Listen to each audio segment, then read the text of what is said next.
Price lord. ಎಲ್ಲರಿಗೂ ಯೇಸು ಕ್ರಿಸ್ತನ ಹೆಸರಿನಲ್ಲಿ ವಂದಿಸುವನಾಗಿದ್ದೇನೆ. ನಾವು ಸ್ವಲ್ಪ ಹೊತ್ತು ದೇವರ ವಾಕ್ಯವನ್ನು ಧ್ಯಾನಿಸುವ. ಕೀರ್ತನೆ 119 ಅದರ 113ನೇ ವಾಕ್ಯ ರೀತಿ ಹೇಳ್ತದೆ, ಚಪ್ಪಲ ಚಿತ್ತರನ್ನು ದ್ವೇಷಿಸ್ತೇನೆ, ನಿನ್ನ ಧರ್ಮಶಾಸ್ತ್ರವನ್ನು ಪ್ರೀತಿಸ್ತೇನೆ, ಎರಡು ಮನಸ್ಸುಳ್ಳವರನ್ನು ದ್ವೇಷಿಸ್ತೇನೆ. ನೋಡಿ, ಯಾವಾಗಲೂ ಎರಡು ಮನಸ್ಸುಳ್ಳವರನ್ನ ಜನ ಇಷ್ಟಪಡೋದು. ಎರಡು ಮನಸ್ಸುಳ್ಳ ಅಂತ ಹೇಳಿದ್ರೆ ನಿಮ್ಮನ್ನು ಎದುರುಗಡೆ ನಿಮ್ಮನ್ನು ಗೌರವಿಸ್ತಾರೆ, ಎದುರುಗಡೆ ನಿಮ್ಮನ್ನು ಪ್ರೀತಿಸ್ತಾರೆ, ಆದರೆ ಹಿಂದುಗಡೆ ನಿಮ್ಮನ್ನು ದ್ವೇಷಿಸ್ತಾ ಇರ್ತಾರೆ, ನಿಮ್ಮ ಕುರಿತು ಕೆಟ್ಟದಾಗಿ ಬಯಸ್ತಾ ಇರ್ತಾರೆ. ಸೊ ಅಂಥವರನ್ನು ದ್ವೇಷಿಸ್ತಾರೆ. ಪ್ರತಿ ಮನುಷ್ಯ ಈ ಲೋಕದಲ್ಲಿ ಏನಂದರೆ ಎರಡು ಮನಸ್ಸುಳ್ಳವರನ್ನು ಇಷ್ಟಪಡುವುದಿಲ್ಲ. ಹಾಗೆ ಸೃಷ್ಟಿ ಮಾಡಿರುವ ಸೃಷ್ಟಿಕರ್ತನೂ ಸಹ ಎರಡು ಮನಸ್ಸುಳ್ಳವರನ್ನು ಇಷ್ಟಪಡುವುದಿಲ್ಲ. ಹಾಗೆ ಇವತ್ತು ಯಾರನ್ನು ದೇವರು ಇಷ್ಟಪಡುತ್ತಾನೆ? ಧರ್ಮಶಾಸ್ತ್ರವನ್ನು ಪ್ರೀತಿಸುವವರನ್ನು, ಯೇಸುವನ್ನು ಪ್ರೀತಿಸುವಂಥವ್ರನ್ನ ದೇವರು ಇಷ್ಟಪಡುತ್ತಾನೆ.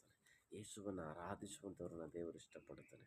ಯೇಸುವನ್ನು ನಂಬುವಂಥವರನ್ನ ಯೇಸು ಸ್ವಾಮಿ ಇಷ್ಟಪಡ್ತಾನೆ. ಇವತ್ತು ದೇವ ಮಗನೇ, ದೇವರ ದ್ವೇಷಕ್ಕೆ ಗುರಿಯಾಗ್ತೀಯಾ ಅಥವಾ ದೇವರ ಪ್ರೀತಿಗೆ ಗುರಿಯಾಗ್ತೀಯಾ? ಇವತ್ತು ನೀನು ತೀರ್ಮಾನ ಮಾಡಬೇಕು.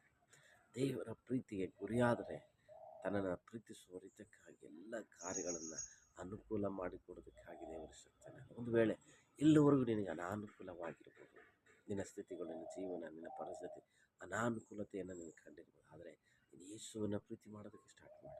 ಯೇಸುವಿನ ಮೇಲೆ ನಂಬಿಕೆ ಇಡೋದಕ್ಕೆ ಸ್ಟಾರ್ಟ್ ಮಾಡು. ಯೇಸುವಿನ ಧರ್ಮಶಾಸ್ತ್ರನ ವಾಕ್ಯವನ್ನು ಪ್ರೀತಿಸೋದಕ್ಕೆ ಸ್ಟಾರ್ಟ್ ಮಾಡು.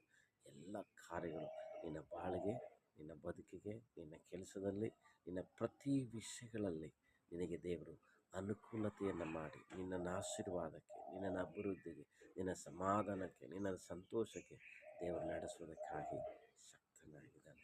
ಎರಡು ಮನಸ್ಸುಗಳನ್ನು ಬಿಟ್ಟು ಯೇಸುವನ್ನು ಪ್ರೀತಿ ಮಾಡು, ಯೇಸುವಿನ ವಾಕ್ಯವನ್ನು ಪ್ರೀತಿ ಮಾಡು. ಯೇಸು ನಿನ್ನನ್ನು ಬಲವಾಗಿ ಆಶೀರ್ವಾದ ಮಾಡಿ ನಡೆಸುವುದಕ್ಕಾಗಿದ್ದಾನೆ.